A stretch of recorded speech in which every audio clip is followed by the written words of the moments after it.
Recruits shoved her at morning PT, froze when she outran every SEAL on the entire base. The shove came at 0530 on a Tuesday morning in September of 1987. Cold morning. Coronado Island, California. The sand was still damp from the tide, and the air smelled of diesel exhaust from the trucks idling near the base perimeter. Marina Voss was the only woman in the formation. Had been for 3 weeks. She was 24 years old. Former long-distance runner out of Spokane, Washington, had trained 6 days a week for 4 years before enlisting. Stood 5 feet, 6 inches tall, weighed 138 pounds. The recruit to her left was 210. The one to her right was 195. They'd been making comments since her first day. The shove came from the left. An elbow, angled deliberately. She stumbled, caught herself before hitting the sand, didn't look at him. Kept her eyes forward and her breathing steady. The formation started moving. 2-mile warm-up run south along the Strand. Standard Tuesday pace. The Enco at the front set it at 8 minutes per mile. Marina ran at the back. She'd been doing that since day one, taking whatever position they'd let her have. Not pushing in, not demanding space. 3 weeks of that. 3 weeks of arriving first and being told to move. 3 weeks of watching men take spots on the equipment line ahead of her, regardless of order. The Enco running the morning PT was Staff Sergeant Dale Corvick. 11 years in. Ran the morning sessions with a clipboard and a stopwatch. He'd processed 14 recruit cycles and seen most things. He hadn't said much to Marina directly, hadn't said much against her either. That meant something, or nothing. The 2-mile finished at 18 minutes and 40 seconds. Marina crossed the line third. The first 2 were men who'd run competitively in college. She'd pushed past 4 others in the final quarter mile without being asked to. Corvick looked at his stopwatch, then at her. Wrote something on his clipboard. Didn't say anything. The group moved to the pull-up bars, then the dip bars, then the sand crawl. Marina kept pace through all of it. Didn't finish first in any station. Didn't finish last. Finished in the middle, with men who'd been in the service 2 and 3 years longer. The recruit who'd shoved her didn't look over once. The next phase was the 4-mile run. That was the separator. It always was. The shorter distances rewarded raw speed. 4 miles rewarded the thing that was harder to train, the capacity to stay controlled when the body said stop. Corvick set the opening pace at 7:30 per mile. Marina settled in at 8:00. She knew what she was doing, had learned it over 4 years of long-distance competition, over roads and tracks in Spokane that she'd run in every condition, including 2 winters when the temperature hit 11 degrees and the paths were ice-covered and narrow. She'd learned to let the early runners go. Let them burn the front of their reserves on pride. Let them fade. By the second mile, the group had stretched. 4 men had gone out hard and were beginning to slow. Marina moved from her position in the back third to the middle. Her breathing was controlled. Heart rate under 155. She'd measured it enough times in training to know the feeling without a monitor. The 3rd mile was when it happened. The 4 men who'd gone out hard were now running at 8:45 pace. Marina had moved to 7:45. She passed them one at a time. No comment. Just forward motion, steady cadence, arms loose, breathing regular. The man who'd shoved her was among them. He looked over when she passed. She didn't look back. By the end of mile 3, Marina was running with the front cluster of 5. Mile 4 she opened up. Not completely, not to full capacity, but enough. She pushed to 7:10. The front cluster held pace for a quarter mile. Then 2 of them began to slip. By the 3/4 mark of mile 4, Marina was second. She passed the man ahead of her in the final 200 meters and crossed the line first. Korvik was waiting. Stopwatch, clipboard. He didn't say anything to her directly. He looked at the stopwatch and called the time. 28 minutes, 43 seconds. Then he wrote it down and called the formation to cool down. That might have been the end of it. A recruit finishing a 4-mile run faster than the others was not an unusual event. People had fast days and slow days. Conditions varied. Heat, wind, how well you'd slept. It was one data point. But the following Thursday was a different type of morning.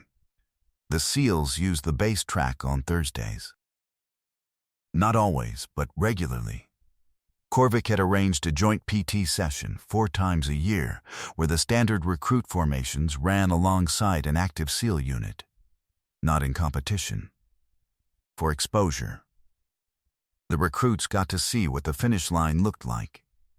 The SEALs ran without comment on recruits. That was the custom. There were 9 SEALs in the group that Thursday.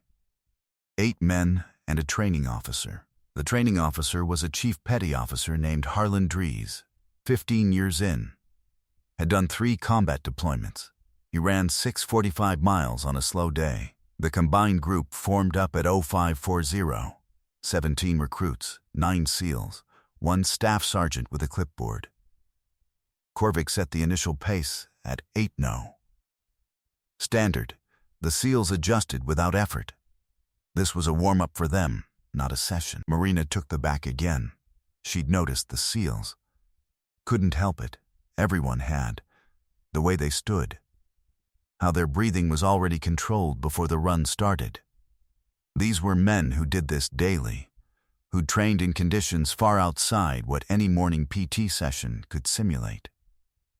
Running with them was the closest thing to a measuring stick that existed on this base. The first mile went at 8:0 flat. The second moved to 7:45 as Korvik bumped the pace. Several recruits began to labor. By the midpoint of mile 2, 3 recruits had fallen 15 seconds behind the group. The SEALs maintained without comment. Marina was running at 7:40. She'd moved from the back to the second third of the pack. Steady, not pushing, just holding what she had. Her body had been doing this long enough that the management was mostly automatic. Left foot, right foot, posture, breathing. The awareness she kept was for pace adjustment, not survival. Mile 3 arrived the same way it always did, the separator mile. Korvik called 7:30. The SEALs adjusted up without strain. Several recruits held. Several did not. By the 2-mile mark of the session, Marina was running even with the SEAL group. None of them acknowledged it. That wasn't how it worked. You ran. You didn't narrate. Then the training officer, Harlan Dries, moved to the front. He pushed to 7:0. Not announced. Just a push. Gradual. Over the course of a quarter mile. The SEAL unit absorbed it.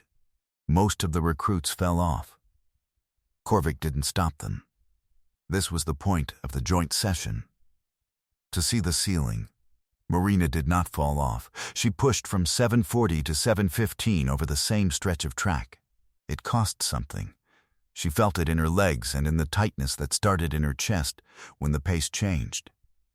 She managed it. Evened her breathing. Held 7:15. The last mile, Dries pushed again. 6:45. He was done being gradual. The SEAL unit held. 2 of them moved to the front with him. 6 recruits remained in any proximity to the group. Then 4. Then 3. Then 2. Both of them stronger runners who'd been competing in distance events since high school. Then 1. Marina held 6:55 through the third quarter of the final mile. She was 7 seconds behind Dries, 15 behind the 2 SEALs who'd moved up front. There were 2 recruits still in the picture, both men, both 20 feet behind her.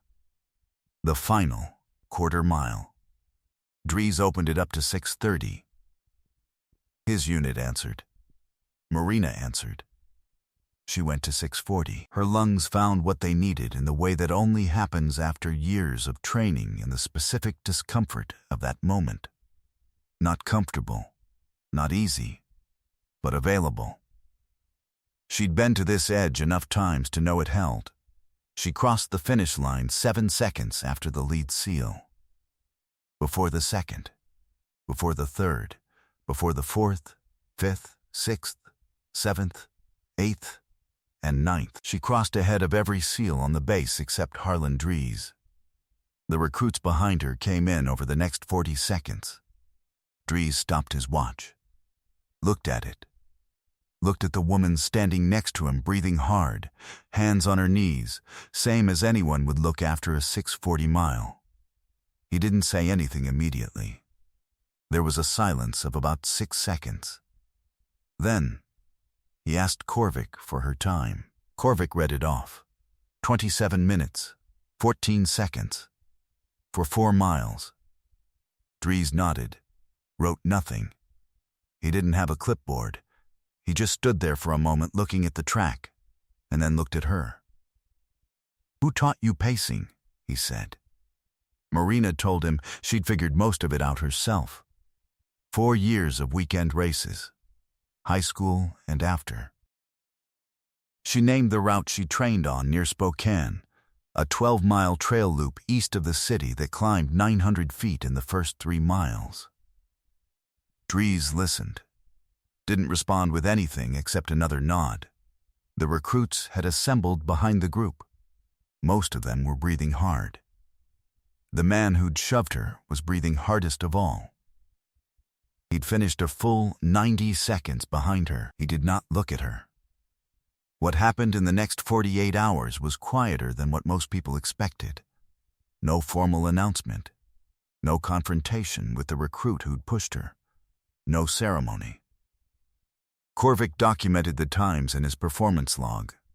That was standard procedure. He'd been documenting Marina's times for 3 weeks. What was different was what Korvik wrote in the notation column. He'd been briefed before. Name, time, station, standard fields. This time he added a line. It noted her pacing strategy, specifically how she'd held reserve in miles 1 and 2 and deployed it in miles 3 and 4. He noted this was not a common approach among recruits in their first month. He dated the entry September 17, 1987. 3 days after the joint session, Dries sent a request to the Recruit Training Division for Marina's full PT record. Not common. Not standard.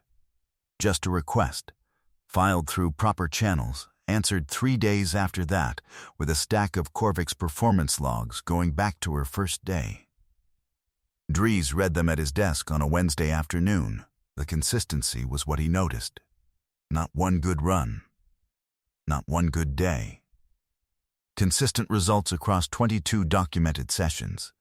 Never first in any station involving upper body. Never first in the short sprints. Consistently competitive in anything over 2 miles. Consistently pulling ahead in miles 3 and 4 specifically.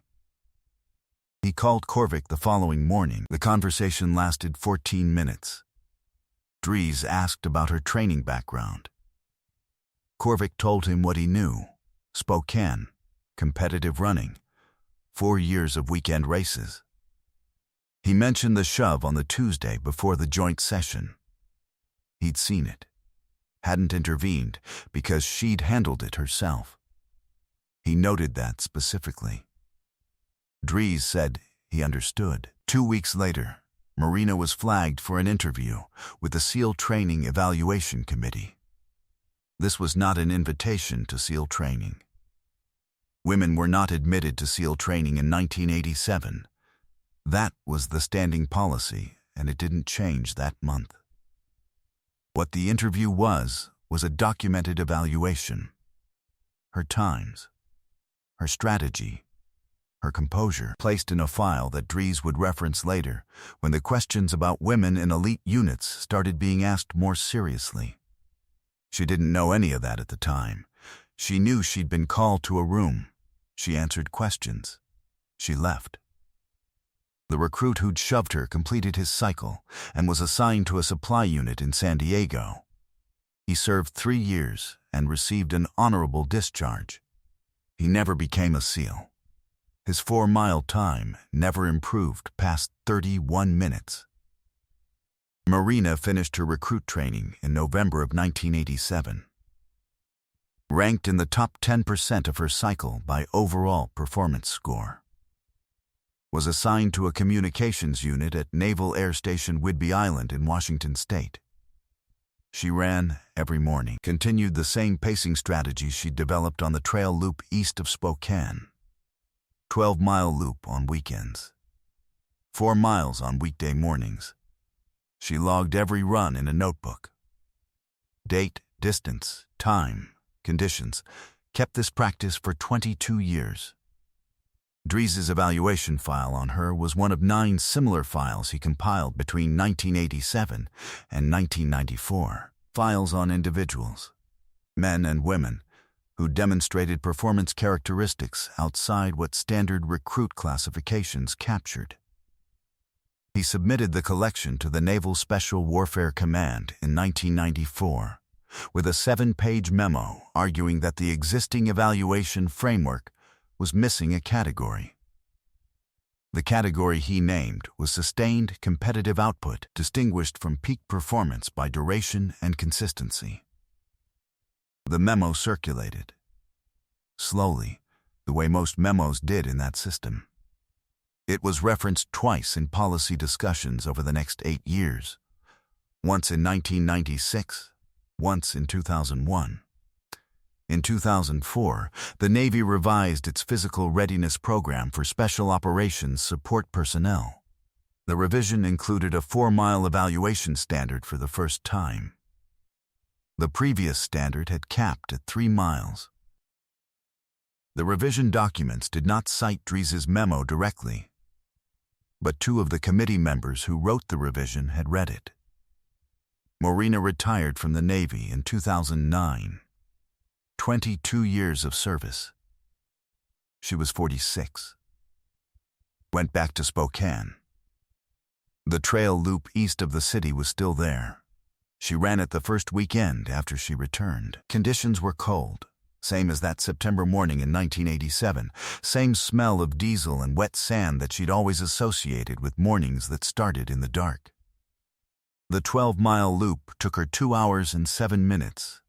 Slower than she'd run it at 24. Not by as much as people might have expected. She still runs it on weekends. Same route. Same pacing strategy. Start slow. Hold reserve. Open up in the 3rd mile when everyone else is already spent. The trail hasn't changed. Neither has the method. Still works.